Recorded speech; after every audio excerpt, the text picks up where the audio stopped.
Le plan de Law pour vaincre Barbe Noire. Law est ridiculement surpassé par Barbe Noire. Son équipage n'est qu'un poids mort alors que celui de Barbe Noire est composé de membres forts, dont l'un a notamment la capacité de se téléporter. Et du point de vue de Barbe Noire, Law est la meilleure personne qui aurait pu se présenter, car il possède à la fois les poneglyphes et l'un des fruits du démon les plus puissants. Nous ne pouvons pas imaginer Barbe Noire ne pas profiter pleinement de cette opportunité. La question est, comment diable Law va-t-il s'en sortir de cette situation? Tout d'abord, il ne va pas mourir. C'est différent de la situation d'Ace. Law est un favori des fans et il est improbable qu'Oda le tuerait d'une telle manière. Mais Barbe Noire ne se contenterait pas de le capturer, car il devrait probablement mourir pour que son fruit du démon soit pris. La seule façon de s'en sortir est donc de sauver Law. Alors, qui est le candidat pour venir à la rescousse de Trafalgar Law? Pour commencer, je mets les points. Il n'y aura pas de Shanks. Shanks a d'autres problèmes, comme Bartholomew et la recherche du One Piece. Il ne s'engagerait pas si tôt dans un combat avec Barbe Noire. D'autant plus qu'un tel affrontement entre ces Yonko serait bien trop coûteux pour une bataille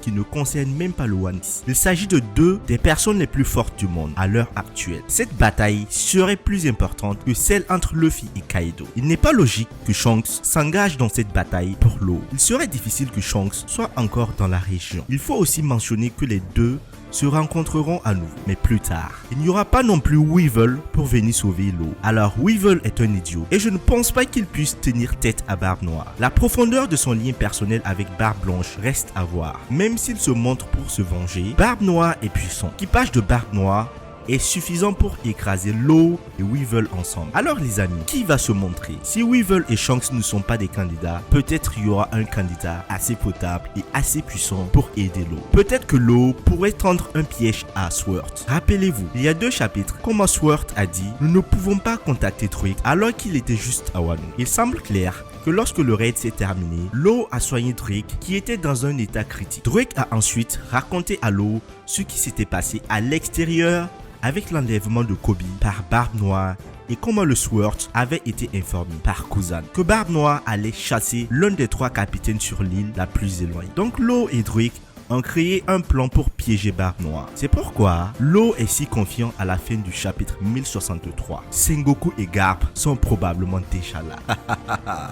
Ça va chauffer. Imaginez Sengoku et Garp avec le Sword à la rescousse de Law. Alors les amis, on a vu l'introduction d'Akainu dans ce combat. Il ne peut pas intervenir. Mais je pense que c'est pas pour rien qu'on a montré Akainu. C'est pas pour rien qu'on a montré les Marines. C'est pas pour rien que Law est si confiant. S'il est si confiant, c'est parce qu'il a élaboré minutieusement un plan pour capturer Barbe Noire. Alors est-ce que ce plan va réussir? Peut-être, peut-être pas. Certes, Barbe Noire est très intelligent, mais n'oublions pas que Law est à l'origine du plan qui a fait tomber 2 empereurs, Kaido et Big Mom. En plus de cela, Law se déplace dans un sous-marin. Un sous-marin n'est pas comme un navire. Un navire est facilement détectable. Alors, en plus de son intelligence, il est dans un sous-marin. S'il a été détecté par l'équipage de Barbe Noire, je pense que c'est pour une bonne raison. Il n'est pas si con pour se faire détecter. En plus, son équipage est faible. Donc, il prend toujours ses précautions. Je pense que Law a quelque chose derrière la tête. Barbe Noire est trop confiant. Il est très confiant. Il a le dessus. Il pense pouvoir gagner. Mais Law va lui montrer qu'il a une dernière botte secrète pour en finir avec ce combat. Alors les amis, est-ce que vous avez aimé cette théorie? Dites-moi ce que vous pensez de cela en commentaire pour qu'on puisse en discuter. Si vous avez une autre théorie par rapport à la fin de ce combat, dites-le en commentaire. Ou si tout simplement vous pensez que Barbe Noire va écraser Law, prendre son fruit du démon et les poneglyphes et s'en tirer aussi facilement, dites-le en commentaire et donnez vos avis. Si vous avez aimé la vidéo, mettez un gros pouce bleu et surtout, abonnez-vous pour rejoindre la flotte. On se dit à la prochaine. Peace.